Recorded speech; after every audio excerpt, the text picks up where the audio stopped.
Have you ever wondered whether the problems in the world today would exist if we had deeper connection to ourselves, others, and the environment and acted from that place? Welcome to the Conscious Action Podcast with your hosts Brian Berneman and Kayla Greenville, who believe that connection is the key to taking conscious action as individuals and creating a better world. We are here to raise awareness and inspire meaningful action by sharing stories, knowledge, and conversations with thought leaders and change makers. From sustainability to well-being and everything related to conscious living, our mission is to empower you to be the change that you want to see in the world.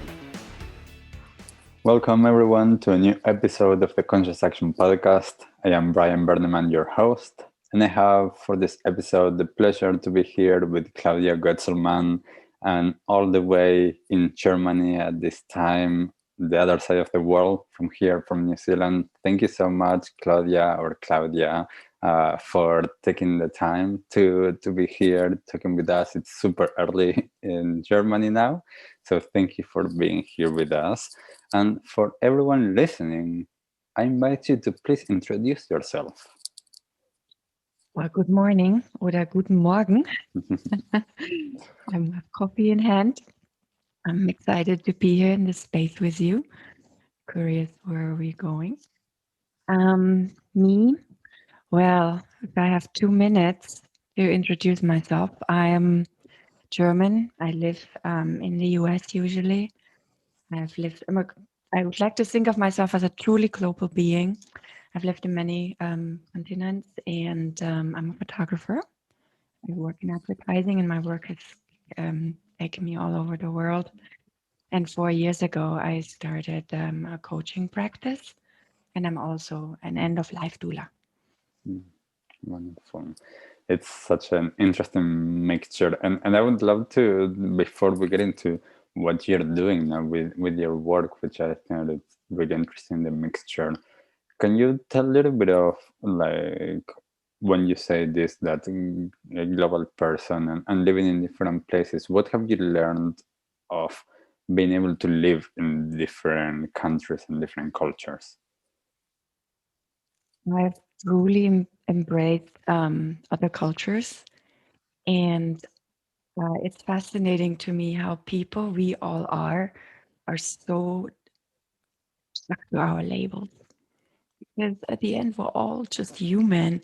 And because we're born with a certain passport, then we start believing in these narrow ideas of our what we supposed to represent.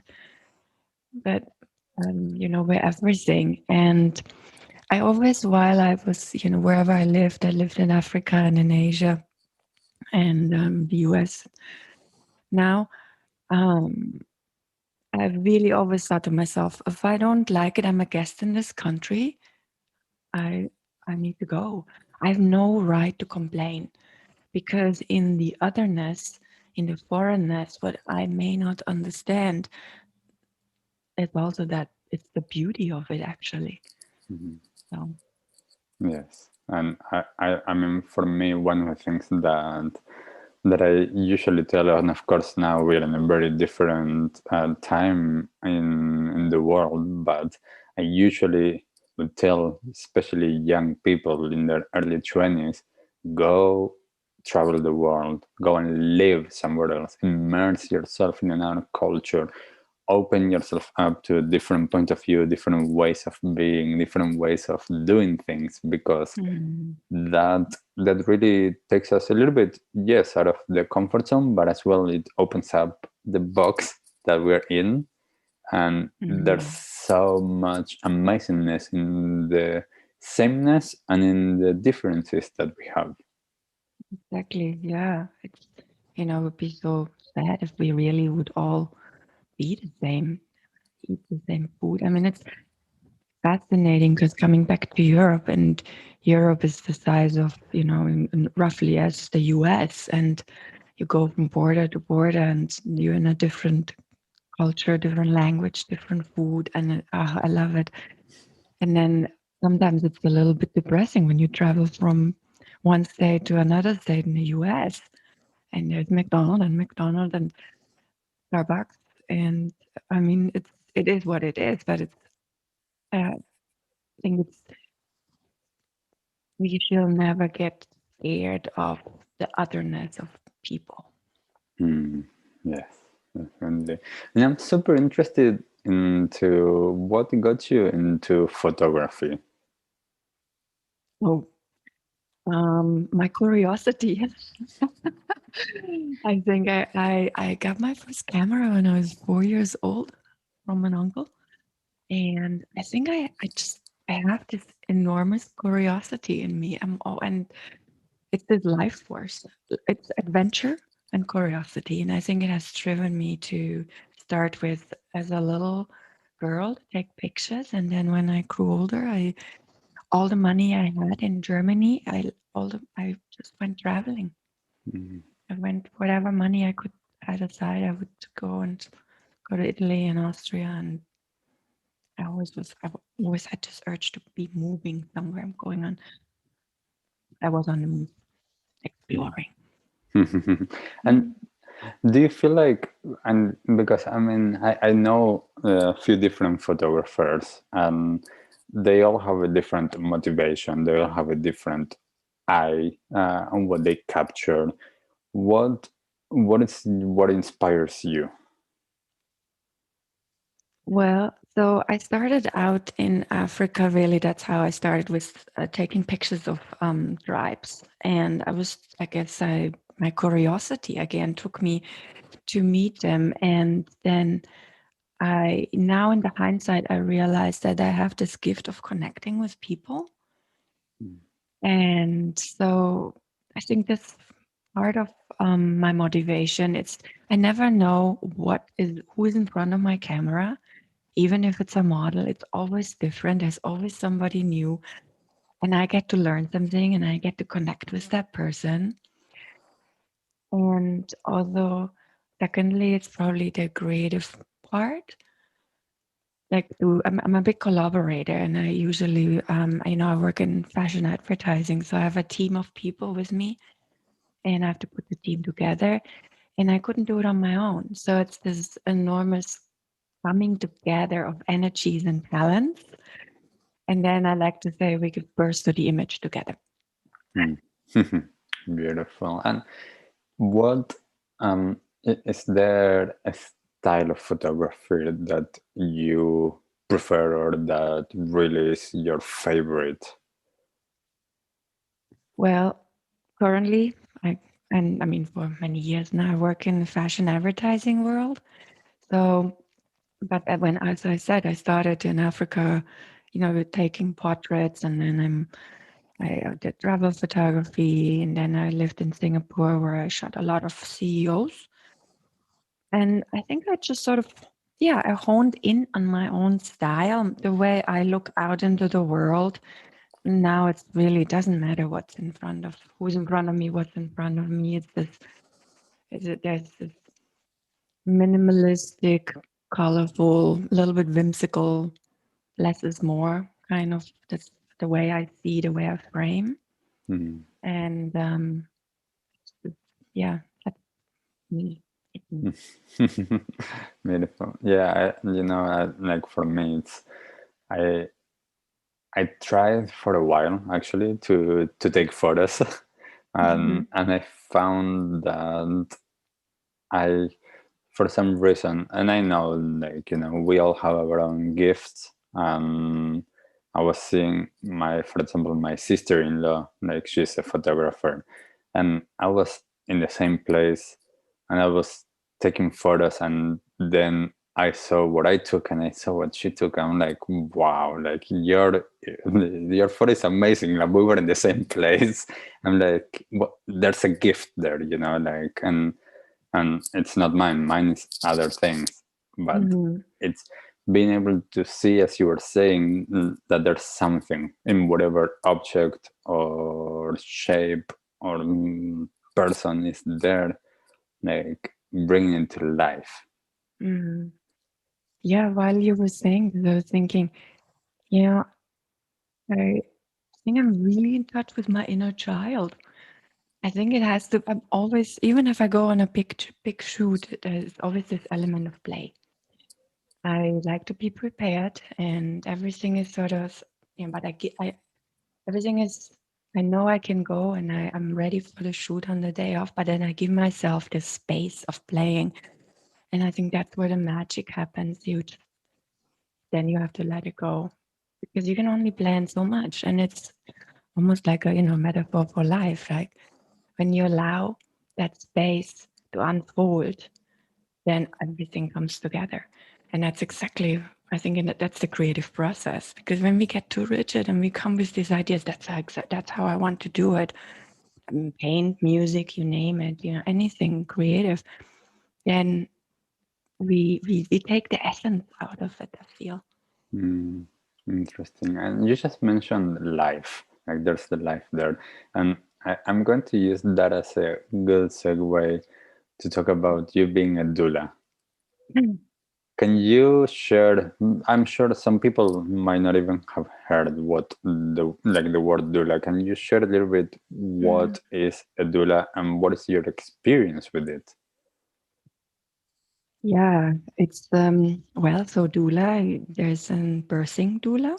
I'm sure you have that in New Zealand. And then now there is an end of life doula, which helps you go from form to formless, and you start working with people 9 months, a year, 3 months before, or with the family, and you really go through the process of defining how this transition should take place.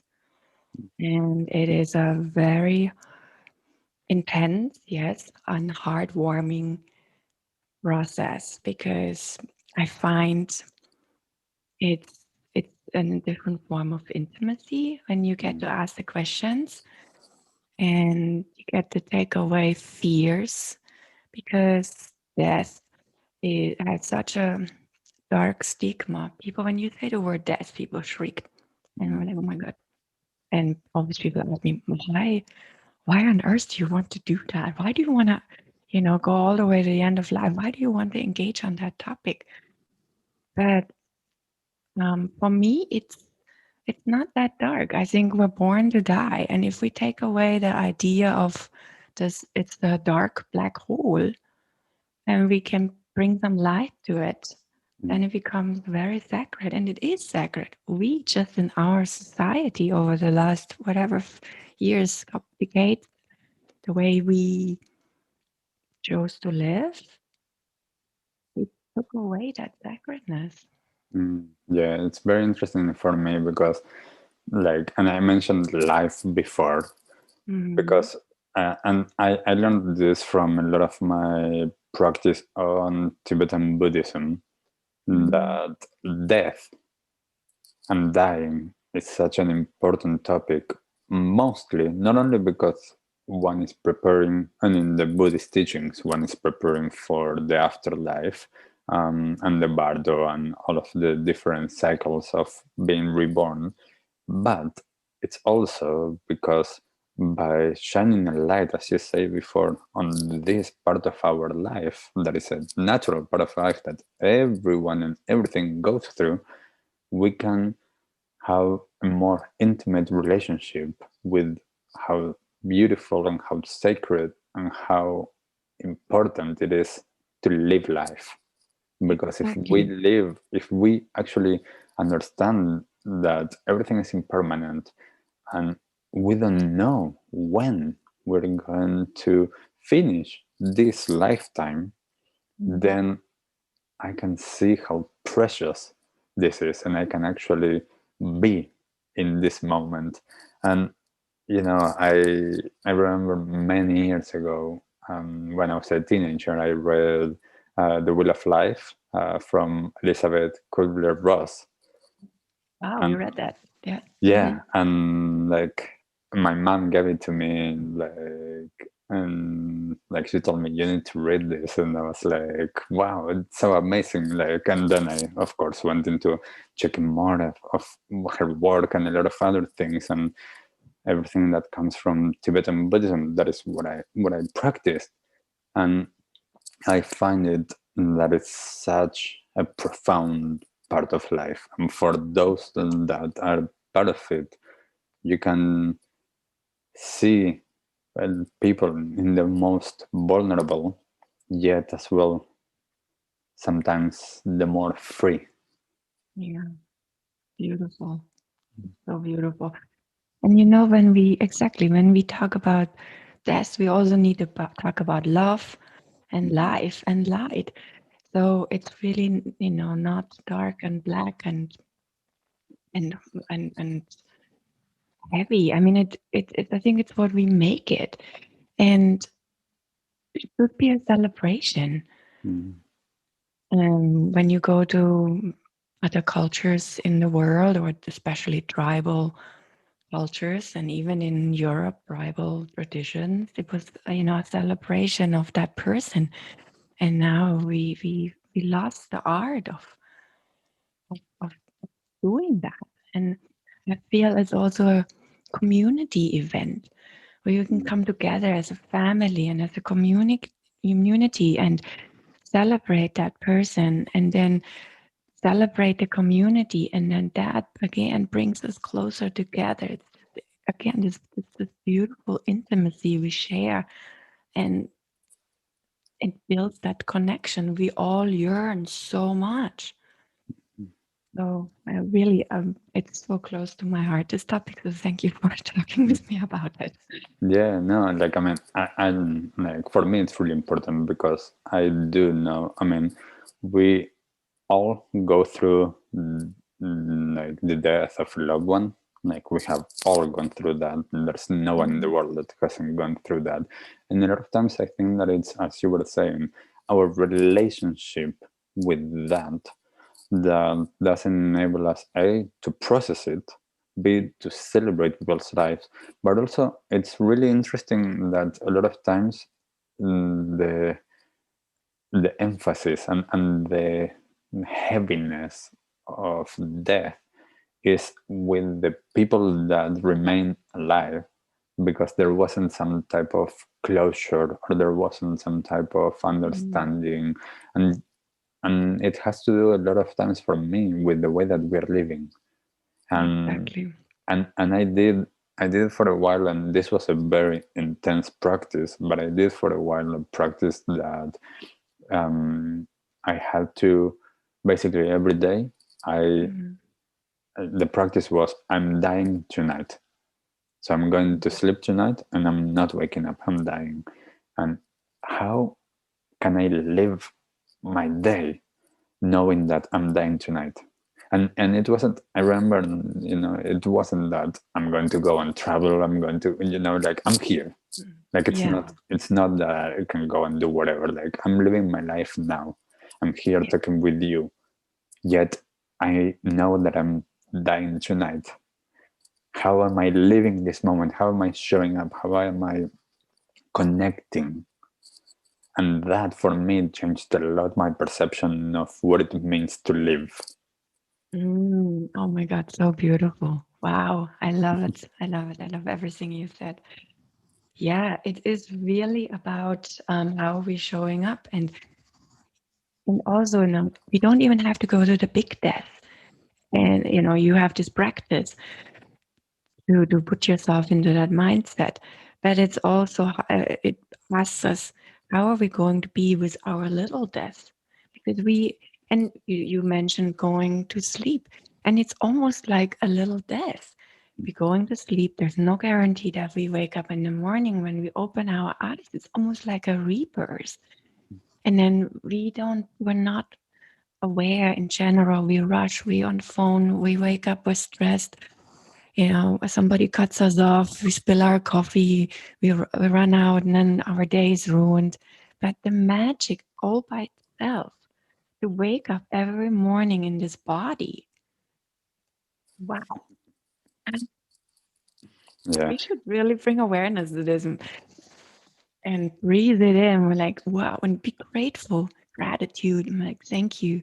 Thank you, hands and feet, for being here again and going with me wherever I take you, and all the odd and weird things I push you and put you through. And it's like, but we never think of this. We just take it for granted. We get all grumpy and Yeah. And this is why living with awareness and living consciously. It's so important because I can actually take each and every single moment like that. There's a lot of the teachings that I learned that are talking about how everything is a cycle and everything depends on my view, because each and every single moment can be a cycle and can be a new birth, can be a new death and birth, which means as well that each and every single moment I have a choice and I can choose to stay with whatever has been happening or change and be with the openness, be with the love, with the gratitude, with the whatever it is that I want to. And knowing that because it's new, I can choose.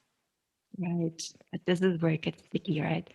Because people in general, and I'm not exempt from this, it's the daily practice, but it's the letting go. How are we going to let go? We get so attached to what was, what is, in the moment it's not even is anymore. It's already the past, right? And we get so attached to it and we don't want to let it go. We want to drag it into the future, and it becomes this, then it becomes heavy, then it becomes this luggage we carry around. But and then there's no space, we have no space for the newness of, for that nowness to actually even arrive and to shine and take up whatever it offers us, right? Because we're so occupied with carrying the, holding on tightly, holding on. Yeah. Yeah, and it's, for me, this is why I'm so blessed that I've been able to learn all of these things since I was a teenager, that I was able to actually practice and take the time and to get a foundation for all of this, to understand that each and every single day I'm grateful of Yeah. everything that I have, even though I don't have everything, I don't own a lot, yet I'm alive, I'm breathing. I can actually, be in a room. I can have a roof on top of my head. I have people in my life that love me. I have, like as you were saying, a healthy body, feet and hands that I can move them. I can speak. I can see. Those things, even though sometimes it doesn't seem like it, there's already so much that I have. Exactly. Our life is so abundant. We have so much. I think maybe that's part of the problem. Maybe we have too much. Um, I think that's a beautiful practice. I invite all, I've done this just now, a 10-day gratitude practice every day, and like focusing on different things, on aspects of our life, and really thinking about the gratitude towards that. Because again, we need to bring the awareness and the consciousness, and then to realize, I'm so rich. yes, definitely. And Like the richness of our soul, that's really yeah. what matters. And I want to use this to ask you, what does living in full bloom means to you? That's what you're doing with your coaching. What does that mean? To really step into your authentic self and feel the inner freedom and the empowerment of who we truly are, taking away the restrictions, the labels, undoing, setting oneself free, understanding that we are enough. All the things which have happened or which we perceive as hardships or pains or wounds, that is the birth canal towards like our true self, that we have to just embrace the darkness in order to go to the light. Beautiful. And I think it's such an interesting dynamic what you have with with what you do, the photography, being a doula and being a coach about that. It seems like, you're touching on all of the different aspects of that, and they are all interrelated. And we've been talking about death and the preciousness of life, and being like, yeah, like live to the fullest, allow that, in a sense, Mm, to let go of that which doesn't work and doesn't serve you anymore, and live to the fullest, because we need to show up, we need to live like right. our lives.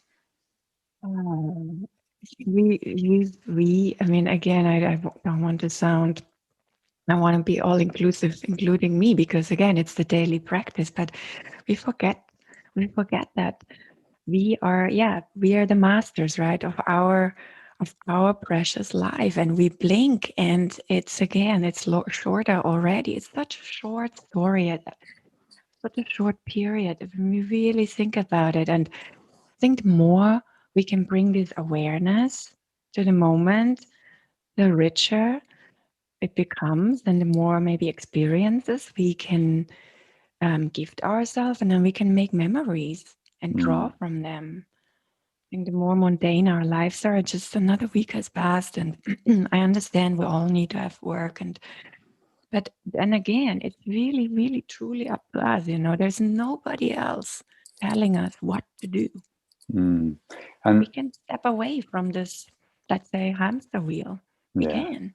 yes. And what would be, like something, and I have my ideas, of course, Mm. and this is with the work that I do, but mm, how can people give themselves permission to do this? I, I think, first of all, needing to learn what willingness, curiosity. Again, we come back to the curiosity, inner curiosity of discovering who we are, Mm, and taking away the fear that we're not complete. So, how do we do that, right? You ask, how do we get there from this kind of intellectual idea? How does it look like in practice?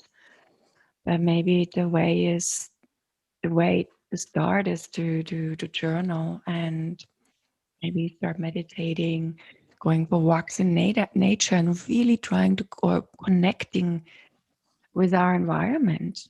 And sort of maybe that's the way in. And then, of course, like an onion, we peel the layers slowly, mm. slowly. Yes, definitely. For me, one of the biggest things is that sometimes telling someone that you have the permission to do that, because sometimes Mm, people have never even heard it. So sometimes, like I've met a lot of people that they have been following, and it's perfectly okay, but they've been right. conditioned to do that. They were never given permission to explore Mm, beyond their conditioning. They were never given the permission to be themselves. And the other big thing that I think is being ourselves and not comparing ourselves to others. And I am blessed enough that somehow my parents taught me not to care about what others think of me. So not to mm, change who I am based on someone else's perception. Mm, it's not about not caring about people and not listening, but it's about knowing, and I mm, know my truth, and I know who I am, and I know that if people don't like it, then they don't like it, and that's mm. okay. Right. It has so much to do as well with energy, right? So because you know who you are, and you're blessed that you got these tools from early age on, but then your energy radiates that outward, and people Mm, are probably why people are attracted to you on an energetic level, or they're like, there's something about Brian, I don't know, mm, and it's this warmth, and it's your authentic soul mm, warmth. Let's call it that way, because it's just what you radiate out. It ripples and ripples and ripples. And if we can get to that state, I think there's a lot of inner peace. mm, And yes. contentness, I think is a good word for that. Mm. Yes, definitely.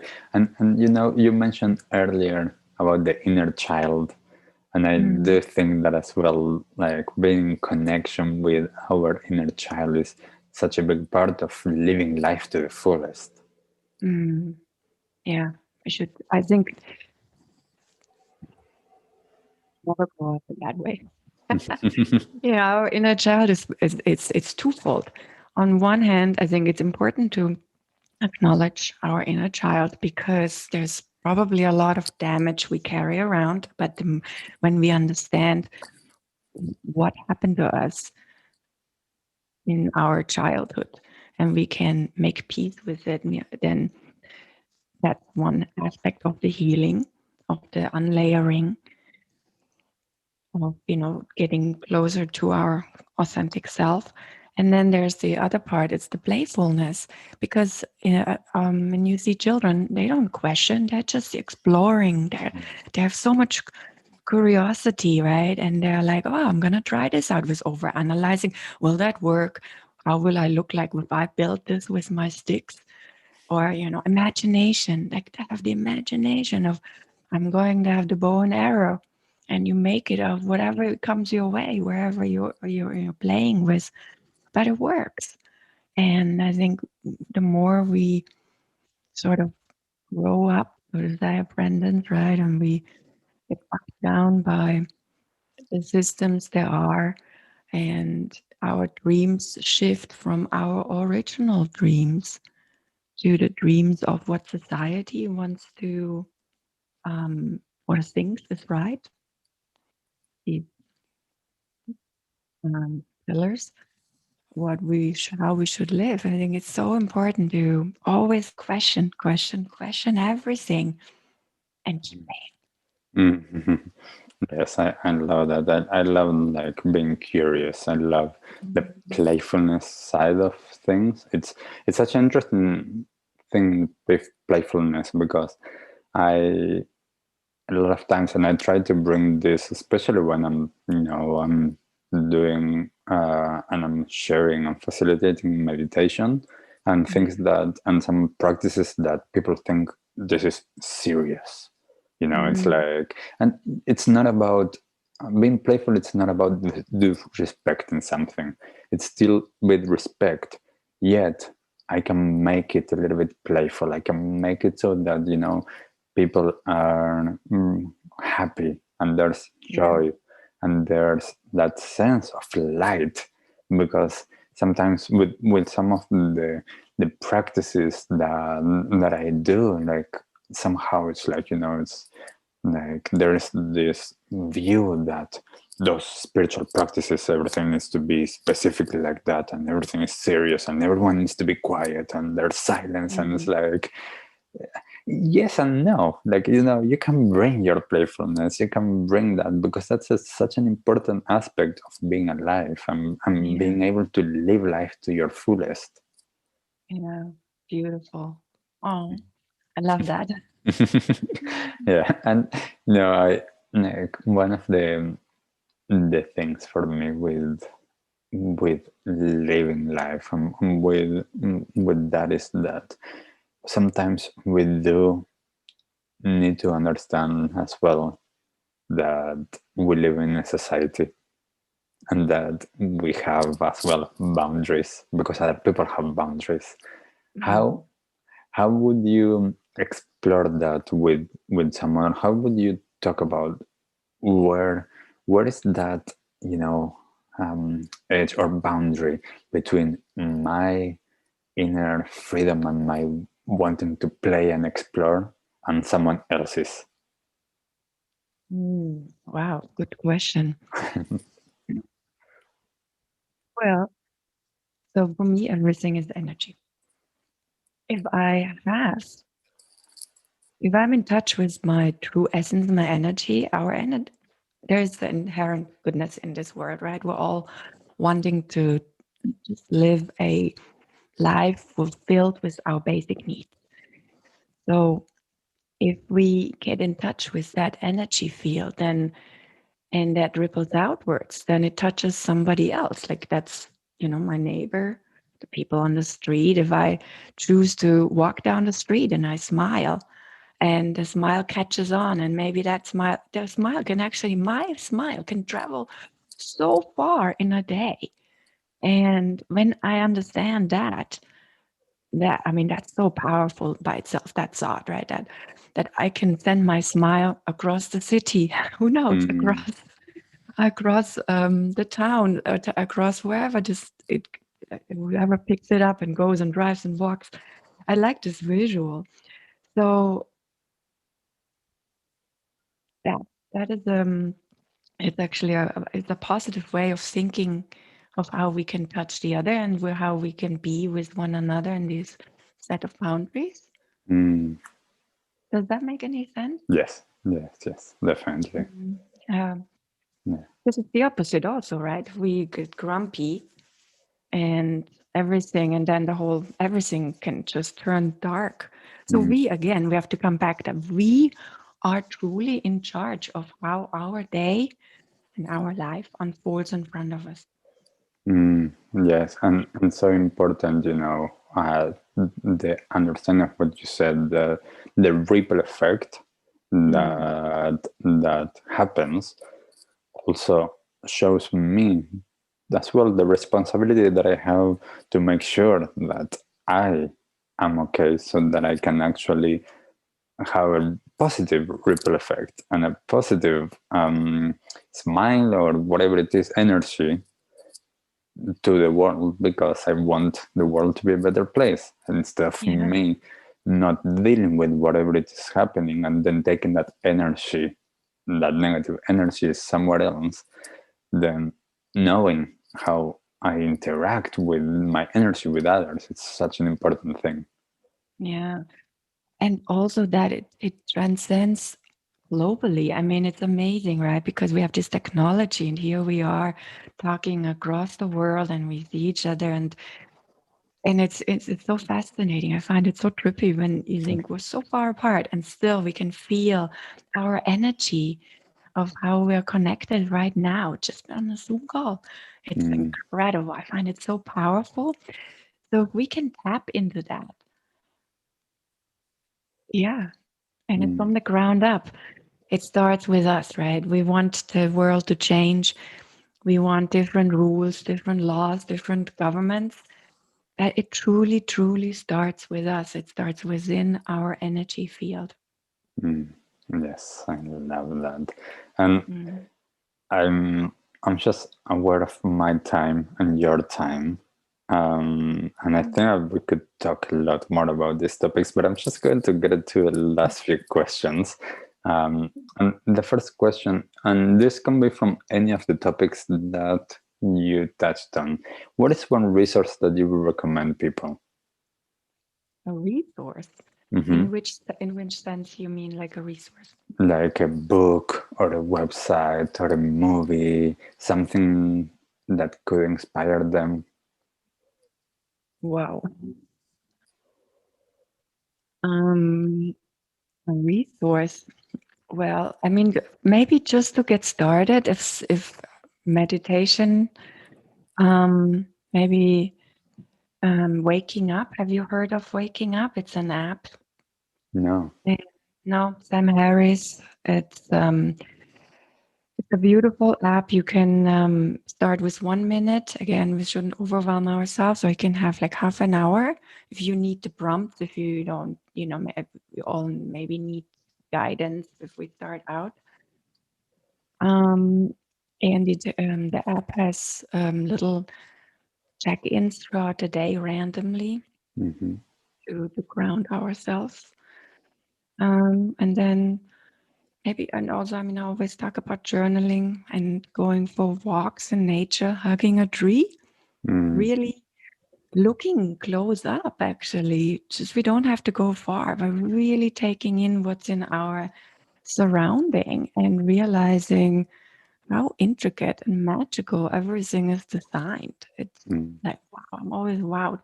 I went for a walk yesterday, and it's winter here in Germany, and there suddenly was this black flower in front of me. It was a leftover of a flower, but somehow it became literally black. It survived and it became I took a picture and I posted it on Instagram, but it was like, whoa, amazing, so beautiful. But we just have to, pause and take a moment and really just look. And then we can be in awe, and our energy switches and changes and becomes beautiful. Yes. Beautiful. And talking about that and changing one's energy, what was your latest small act of kindness? Oh, yes. I have a few, I made connection with a few people. I don't really actually know them personally yet, but because the way we live. And I understood that there's a deep loneliness that reached out to me, and via social media, it's interesting how we randomly connect with people. And I really love the way I'm chatting with them, even so we've never met in person. It's just chat. And how important this little conversation, this exchange is for that other person to feel connected and take away the feeling of loneliness. And it always warms my heart. And it's so wild because the way, the pandemic has stopped us from going outwards when we need to go inwards. And a lot of people are truly alone. And maybe they, what for me, I'm reaching out a lot, make it a longer answer, sorry. What the pandemic or this, taught us, I think, is that what's essential. And it's essential to have meaningful connections and community. And maybe some people realize that, but they don't have it. Yeah. So, it descends into this feeling of alone, like lonely, not aloneness, but a loneliness of being disconnected from the world and wanting to have meaningful connections. But how can we do it in times of lockdown? It's really hard. So here we are with our technology, and that's beautiful to have these little exchanges and give back that way.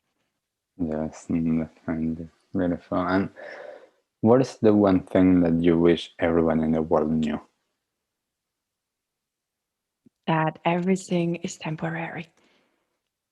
Whatever emotions come up and we get so lost in them that it's just a temporary thing and will pass. And when we can remember that we can come back to who we truly are, and that that it's okay to feel everything, also to let it, not to hold on, just to let it go through us.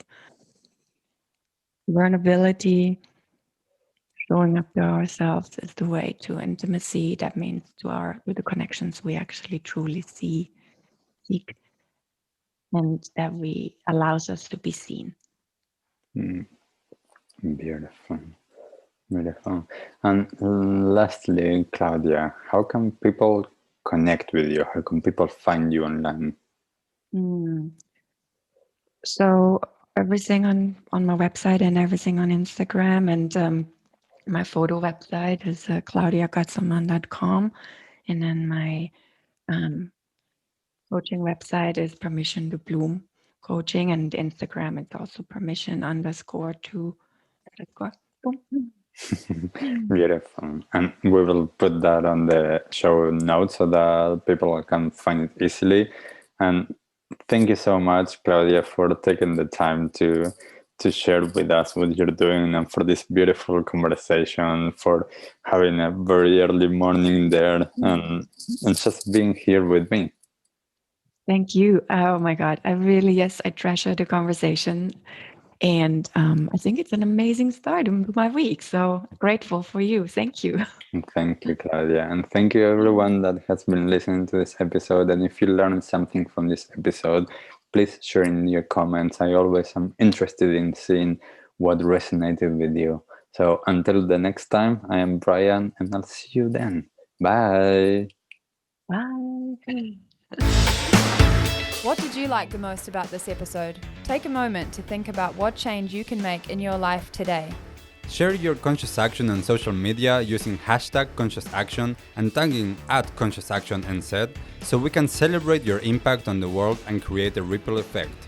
One easy action we would love for you to take right now is to share, like, and subscribe to this podcast. This will help us get these messages out into the world and inspire more people to take conscious action in their own lives, contributing to the better world we hope for.